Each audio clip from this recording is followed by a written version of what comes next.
Hi, all, welcome back to Sunshine in the City show. I want to backtrack on a few ideas on what's been happening in this world. So we have George Bush, 8 trillion went missing, 9/11, and Obama, another 8 to 12 million went missing under him. And these things probably went to the black budget. And then we've got Area 51, we have mystery there.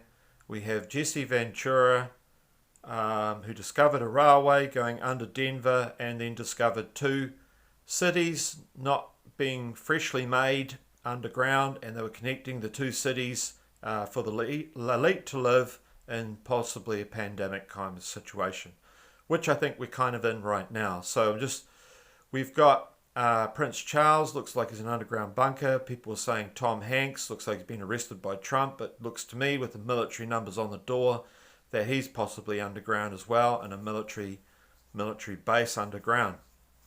Even though he's in Australia, possibly, no idea. But if he's underground, they could have just said he was in Australia, Brisbane, but he was in a really old hack house, and it was very, very strange.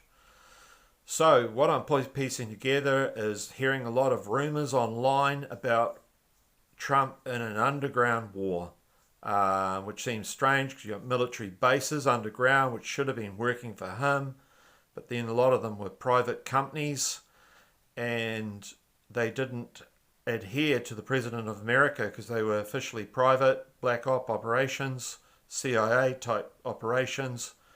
And we're talking about a lot of missing children going missing in America, and they've been rescuing them, but they're not saying where they're coming from. And the rumor is, it doesn't seem to be a rumor, a lot of people are saying point blank, the children are coming from underground. Now on Epstein Island we had a temple, we were told that they were underground, but we have not been told on social media and even from the victims that they were underground. There seems to be kind of like a cover up of underground. So I'm thinking that there has been a war, and we've had chemtrails. They've been basically been stopped by Trump and restarting recently. There seems to be trying to change the atmosphere. So we had the rainbow, right? Now the rainbow is very important because it signifies a change and a promise from God that we wouldn't have interference from these demons and fallen angels and watchers. And they have been existing underground by the looks of things. Well, they would be existing underground when you have a verse in the Bible that says that the beast rises up from the ground. So you do have beasts underground.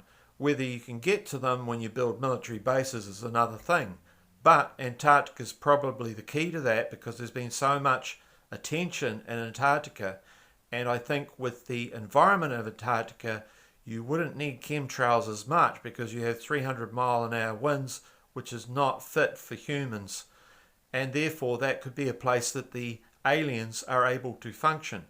And so we've been told that Trump's in a war, been sending military down, and they've been having fights and taking out George Soros and whoever else is in control, taking out their facilities, rescuing children, and basically there's a lot of evil down there, and they're connected to the world, connected to the World Health Organization, connected to the virus, which was a Wuhan lab, as we know, and very close to the market, and was the only level 4 lab in China that we know of, although there could be underground labs that we're not aware of as well. So now that we're learning that there are a lot of underground bases, I mean, they reckon there's 200 bases underground, which sounds a hang of a lot. But that would make sense if George Bush, a world order man, got hold of 8 trillion, took down the Twin Towers, World Trade Center, took down the money trail, then nobody could figure out where that money had gone missing, and then put into a black budget program underground. And then with Obama, they needed a flush fund, and so he was able to provide them with some more money. And then there may be people above ground that can provide them with money who own companies like George Soros, then you've got, that we know of, a few others. You've got the Saudi prince, but I don't know how he'd be connected to USA, although they probably all work together with these underground bases. And so you've got people living above the ground and below the ground. So what I've been told is that there's been military, and they don't just take them away for 5 days in a week. They take them away for a period of time, kind of like a moon landing kind of scenario where they take them away for a year or two and they just live underground. Whether or not humans ever come back is another thing. Then we've had scientists missing. You've had a lot of things going on. You've had fake moon landings in 1969. I mean, of course, Russia and China don't believe it. Then you had the Denver Island thing where they're pretending they're on Mars.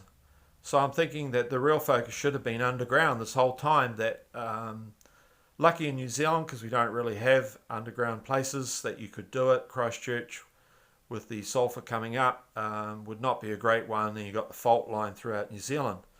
And so the Indians have always said that there was ancient cave systems, and they used to live in houses and had to abandon them and live just in the wild, which was in the Grand Canyon, which would have been close to the cave entrances of these alien beings. And so I think with the Indian culture, they had some contact with them, and they talk about spirits and that kind of thing. So when you look at an alien, you think, well, that looks like a non-glowing creature. Would make sense because they've been living underground for a long period of time, and they cannot, with the rainbow effect of God from Noah's flood, they cannot function in the real world. And so Jesus must have known that 2,000 years ago when he threw the spirits into the pigs into the ground, which would be back to where they were coming from, where these spirits were coming from. So maybe he was also part of condemning them underground, and that they were getting smart and using spirit form to take hold of the humans. And so that I think Jesus stopped a lot of that. Although if you get the humans living underground, that could just undo everything. So you've got Charles underground, Prince Charles. You've got Tom Hanks underground. And when you're in proximity of, as you know, if you surround yourself with thug-type characters for a period of time, then that would rub off on you. And so we're better to not associate with people that are sinister characters unless you can rub off yourself on those people. So we've been told to mix with good and bad and to try and have some impact. But of course, if you have a weak personality, then that would rub back on you. So I don't know this military base war thing. We did have Obama said he fired 100 generals. And then you have atomic weapons being moved around USA, and Obama seemed to have no control. And I think that maybe they were moving them underground, and that explains that one. And so I think Obama may have known a little bit about it, although he tends to live above ground. But he had who he was, and that would make sense. If you're living underground, you want people to represent you, so they didn't want Trump to rule America. They didn't want him to oppose the New World Order because they needed a system of control above ground to comply, so they can change chemtrails, change the environment so they can go above ground, because they are not wanting to live below ground. Change that world, change it for end times, the microchip, change the environment so all the demons and beasts can come above ground and cause havoc against mankind. So that comes down to us, whether we're going to let them do that. Of course, I don't want that. But of course, there's been bad people that are going below ground, inviting them up above. And so when we accept these vaccines in our body and we accept the microchip, we're sort of bowing down to these beasts below the earth who have no power at all. And we give them power. They're non-glowing creatures. They're very weak in this environment, very, very weak, and we have a lot of power over them. We have that close contact with God. And so sorry about this video. Sorry that if you're watching this, I put a warning in here for those There's a lot to this video. This would probably be part one. I'll do some more follow-ons of this, of the underground war. Very hard to get information. I would love it if someone could give me some real hands-on experience that they've been having. That would be great. Thank you. Bye.